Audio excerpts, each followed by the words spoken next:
नमस्कार, आप देख रहे हैं पुलिस महानगर। तो आइए शुरुआत करते हैं आज की कुछ खास खबरों से। बॉम्बे हाई कोर्ट ने 11 जुलाई 2006 को हुए मुंबई ट्रेन ब्लास्ट मामले में सोमवार को 12 लोगों को बरी कर दिया। कोर्ट के फैसले पर बम ब्लास्ट में अपनी बेटी को खोने वाले रमेश नाइक ने तीखी प्रतिक्रिया दी है। उन्होंने कहा कि हमें तो ये कोर्ट का निर्णय मजाक जैसा ही लग रहा है कि वो निर्दोष छूट रहे हैं, तो इस ब्लास्ट के पीछे किसका हाथ है। 2006 के मुंबई ट्रेन ब्लास्ट में अपनी बेटी को खोने वाले रमेश नाइक ने कहा, 19 साल हो गए। सरकार से मेरा सवाल है कि इस केस के फैसले में 19 साल क्यों लगे।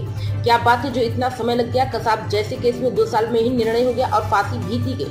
हमारे केस में जो आतंकवादी पकड़े गए उससे उन्हें 19 साल तक जेल में रखा और फिर आज फैसला सुनाया गया कि वो लोग निर्दोष हैं और छूट रहे हैं। उसने गुनाह नहीं किया तो गुनाह किसने किया। 11 जुलाई 2006 को मुंबई की लोकल ट्रेनों में सिलसिलेवार धमाके हुए। 21 जुलाई 2025 को बॉम्बे हाईकोर्ट ने 12 लोगों को निर्दोष करार देते हुए बरी किया। 19 साल बाद आया ये फैसला।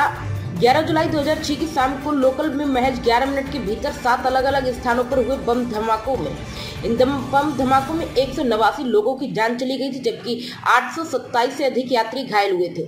नवंबर 2006 में चार्जशीट दाखिल हुई। 2015 में ट्रायल कोर्ट ने 12 आरोपियों को दोषी ठहराया, 5 की मौत की सजा जबकि 7 को उम्र कैद की सजा मिली। ये निर्दोष। तो ट्रेन में बम ब्लास्ट किसने कराया, बम ब्लास्ट किसने कराया, कैसे हुआ, अपने आप हुआ या हमें। तो ये कोर्ट का निर्णय मजाक जैसा ही लग रहा है कि वो निर्दोष छूट रहे हैं। क्या सरकार बिक गई है या और कोई बिक गया है। हम तो तब तक बेचैन रहेंगे जब तक उन्हें सजा या फांसी नहीं होगी। जब तक उन्हें सजा नहीं मिलेगी तब तक मृतकों की आत्मा को शांति कैसे मिलेगी। पीड़ित ने आगे कहा, अब तो हम मरने को आए। रेल हादसे में तो गरीब लोग ही मारे गए, तो क्या गरीब लोगों की जान की कोई कीमत नहीं है। क्या ये कोई पूछने वाला नहीं है कि सरकार से हम यही पूछते हैं कि अगर बम ब्लास्ट हुआ तो ये किसने किया। ट्रेन के अलग अलग डिब्बे में 7 बम ब्लास्ट हुए, तो क्या खुद लोग बम लगाकर मर गए।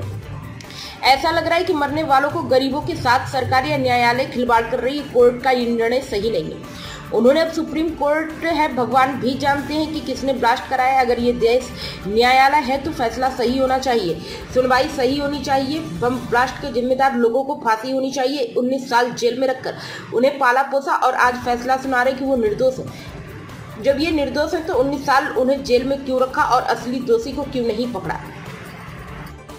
अब तक की खबरों में बस इतना ही। ऐसे ही खबरों के लिए बने रहे हमारे साथ। तब तक के लिए नमस्कार।